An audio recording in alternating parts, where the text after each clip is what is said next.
Hey guys, and welcome back to FemmeHead. I am Victoria. If you're new, welcome. If you have been here a while, hello, I love you. Today we're going to talk about food and we're going to talk about running and kind of my beginners, aka I'm a beginner to running, my meal planning for training for a marathon. That came out way more complicated than it needed to, but we're going to talk about what I'm eating while I'm training for a marathon over the past month. If you watched my first video this month, which I'll link, I can never remember what side it is, up here, but also down below, you'll remember that your girl is running her first marathon. I'm very excited. It's going so much better than I thought it would. From the beginning, when I was kind of playing with the idea of running a marathon, one of the things I was concerned about and curious about was nutrition and food, and I really don't want to mess up my menstrual cycle because I just got that balance back out, so I really didn't want to mess with that anymore. So I wanted to make sure I was eating enough and eating the right things, and what did I have to eat or how did I have to eat. I had no idea.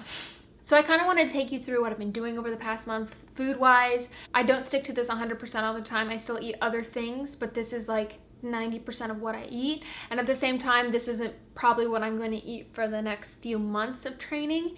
It's just what I'm eating right now. I'll probably maybe get sick of it, or maybe I won't. Maybe I'll want other things. But I've been doing about 4 to 5 runs a week, just depending on my schedule. And so in the month of August, I'm going to be running anywhere from 3 miles to 14 miles. I'll be running 10 miles this weekend.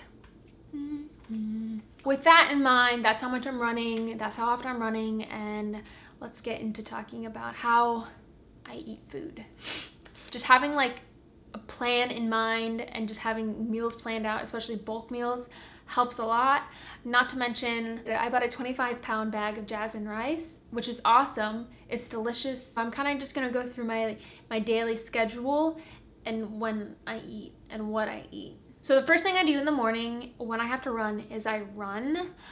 And I find that just morning is the best time for me to run. If I am running over 5 miles, I will try to eat some dates or a little bit of oatmeal before I run, just to give my body a little bit of fuel. But I can't eat too much, like it has to be a very small amount, because my stomach supposedly, I guess, is very touchy to food. And the same goes with water. I can't chug a bunch of water before I run. I find that right after I run, I am not hungry. It takes me a while to not build up an appetite, but just kind of like slow my body down enough to where I'm like, oh, I am hungry. But I do want to put something into my body after running, and this usually is a smoothie. That's an easy, like refreshing, cooling thing to do. It consists of usually a banana, some sort of frozen fruit. It's been strawberries lately. And then sometimes fresh fruit. I'll put spinach in there, chia seeds, and water, and blend that up, and it's delicious and it's refreshing and it fills up my stomach enough to get me to breakfast. At the same time, if I am doing a longer run, I will have a homemade electrolyte drink afterwards. I find that Gatorade is too much sugar for me, and I found some super simple recipes at home, and I want to share my simple recipe that I found with you today. So I just use about 1.5 cups of coconut water. I use the juice of 1 lime. I use 1 to 2 cups of fruit. It could be frozen strawberries, it could be mango, it could be watermelon.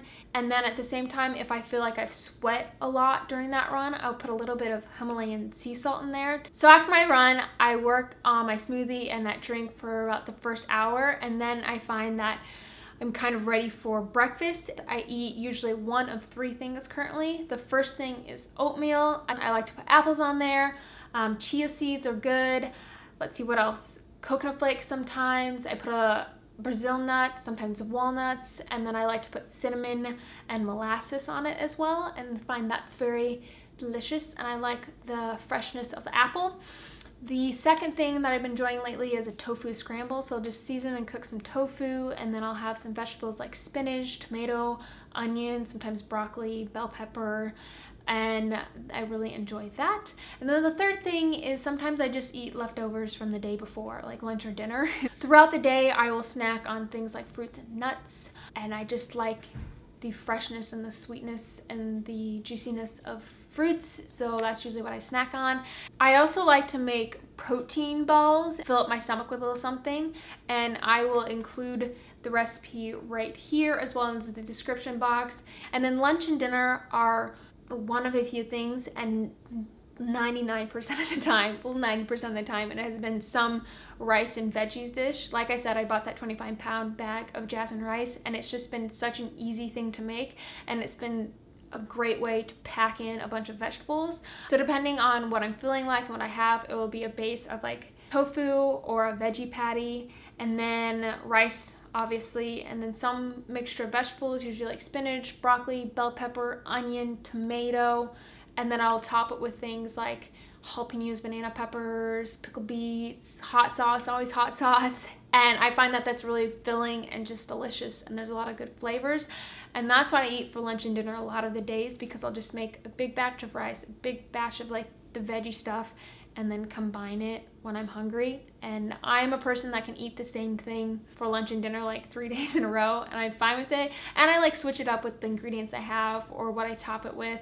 So I still eat things like nachos and pizza and tacos. That's one of the perks of a plant-based diet, is even if you're eating like those meals, they're still vegetables and like plant-based foods. They're really not that unhealthy for you. They can be super unhealthy, but the way I like to make them, it's a lot of just vegetables. And I have found that I am eating more just naturally as my training progresses, and so I haven't really had to like pack in the calories or anything. If you want to learn more about like eating and not messing up your cycle, I'm going to be writing a post on the blog next week, so keep your eyes out for that. But other than that, that's kind of what I have to say today about what I'm eating for training. It's not anything elaborate or fancy. It's very simple, and I find that that's what makes it easy. Just keep it simple. It doesn't have to be fancy, and eat what you want to eat. Thank you so much for watching. Don't forget to subscribe, and I'll see you guys in my next video. Bye!